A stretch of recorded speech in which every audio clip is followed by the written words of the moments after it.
नमस्कार शेतकरी मित्रांनो, ॲग्रो संहिता या युट्यूब चॅनल मध्ये तुमचं परत एकदा स्वागत.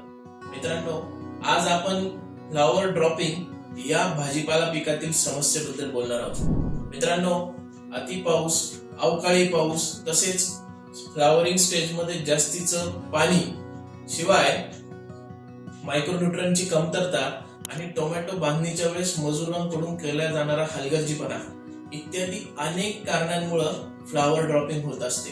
त्याच्यामध्ये मुख्य जे कारण आहे मित्रांनो, ते अति कीटकनाशकांचा वापर. म्हणजे फ्लावरिंग मध्ये जास्तीत जास्त कीटकनाशकांचा वापर जर झाला तरी सुद्धा फुलगळ आपली होते, कारण माशी किंवा साधी माशी जी पॉलिनेशन साठी महत्वाची असते ती तेथून नाहीशी होते. मित्रांनो, यावर उपाययोजना म्हणजे अन्नद्रव्य, पाणी आणि फवारणीचे व्यवस्थापन ही त्रिसूत्री ह्या एका गोष्टीसाठी महत्वाची आहे. या तीनही गोष्टींचा रोल त्यामध्ये तितकाच महत्वाचा आहे. तर मित्रांनो, अन्नद्रव्य व्यवस्थापनावर आपण थोडस भर देऊया. अन्नद्रव्य व्यवस्थापनामध्ये फ्लावरिंगच्या स्टेजमध्ये किंवा तिथून पुढे फळ अवस्थेपर्यंत कॅल्शियम, बोरॉन, मॅग्नेशियम इत्यादी सूक्ष्म अन्नद्रव्यांची महत्वाची गरज कुठल्याही भाजीपाला पिकाला किंवा कुठल्याही पिकाला असते.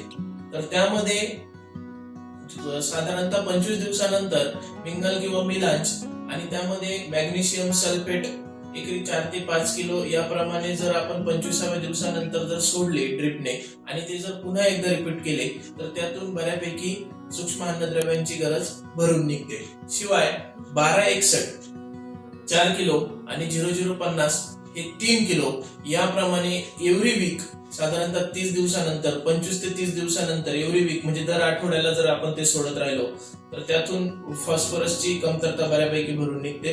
शिवाय कॅल्शियम नायट्रेट हे सुद्धा महत्वाचे असल्याने साधारणतः 20 ते 25 दिवसांनी जर हे रिपीट केले पुन्हा 30 दिवसानंतर तर त्यातून सूक्ष्म अन्नद्रव्यांची गरज चांगल्या पद्धतीने भरून निघते. मित्रांनो, अन्नद्रव्य व्यवस्थापनाबरोबरच ज्यावेळेस ही झाडाची व्हेजिटेटिव्ह ग्रोथ मोठ्या प्रमाणात होत असते त्यावेळेस सुद्धा फुल ड्रॉपिंग किंवा अधिक फुटव्यांवर परिणाम होत असतो. त्यामुळं व्हेजिटेटिव्ह ग्रोथला कुठेतरी थांबवून रिप्रोडक्टिव्ह ग्रोथ ही झाडाची व्हावी यासाठी अनेक हार्मोन्सचा देखील वापर केला जातो. तत्पूर्वी झाडाच्या फ्लावरिंग अवस्थेमधल्या बुरशीजन्य रोगांचं नियंत्रण हे फार महत्वाचे आहे.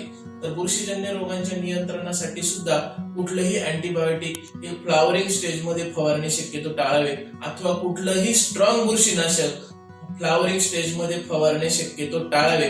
त्यामुळे देखील फुलगळ ही मोठ्या प्रमाणामध्ये होऊ शकते. तर मित्रांनो, कुठलेही स्ट्रॉंग बुरशीनाशकाच्या ऐवजी तुम्ही बायोलॉजिकल बुरशीनाशकाचा पर्याय तिथे निवडू शकता. त्यामध्ये कुर्कुमिन लवंगा बेस असलेले कंट्रोल एफ हा एक चांगला बेस्ट पर्याय तुमच्यासाठी असू शकतो. 1 ग्रॅम प्रति लिटर प्रमाणे 200 लिटर पाण्यासाठी साधारणतः 200 किंवा 250 ग्रॅम पर्यंत सुद्धा तुम्ही त्याची फवारणी करू शकता. आणि त्यासोबत जसं व्हेजिटेटिव्ह ग्रोथचा आपला विषय झाला होता की व्हेजिटेटिव्ह ग्रोथ आपल्याला थांबवायची आहे आणि रिप्रोडक्टिव्ह ग्रोथ वाढवायची, रिप्रोडक्टिव्ह ग्रोथ त्याची वाढवायची, त्यासाठी टिल्ट, प्लॅनोफिक्स किंवा लिओसिन किंवा चमत्कार इत्यादी अनेक पर्याय मार्केटमध्ये उपलब्ध आहेत. मात्र मित्रांनो, याची काही वेगवेगळी कार्यक्षमता आहे. म्हणजे अनेक जे आहेत ते नवीन फुटी थांबवत नाही, तेवढे तात्पुरत्या ज्या फुटी आहेत तेवढ्याच फक्त थांबवतात. अनेक जे आहेत ते 4 ते 5 दिवसच फक्त कार्यक्षम असू शकतात. अशी वेगवेगळी त्यांची कार्यक्षमता असल्या कारणाने टिबा V3 म्हणजे ट्रायडोबेन्झोइक ऍसिड बेस असलेली टिबा V3 1 मिली प्रति लिटर पाण्याबरोबर फवारणी केल्यास त्याचे उत्तम परिणाम मिळू शकतात आणि फ्लावर ड्रॉपिंगची समस्या सुद्धा त्यामुळे कमी होऊ शकते. जर टिबा V3 आणि कंट्रोल एफ दोघं एकत्र फवारणी केली तर फ्लावर ड्रॉपिंगच्या समस्येबरोबरच बुरशीजन्य रोगांचा सुद्धा नायनाट होऊ शकतो. धन्यवाद मित्रांनो. अजून काही तुम्हाला जर शंका असेल तर तुम्ही कमेंट बॉक्स मध्ये त्या नक्की विचारू शकतात. आणि व्हिडिओ आवडल्यास हा चॅनल लाईक करा, शेअर करा आणि सबस्क्राईब करा.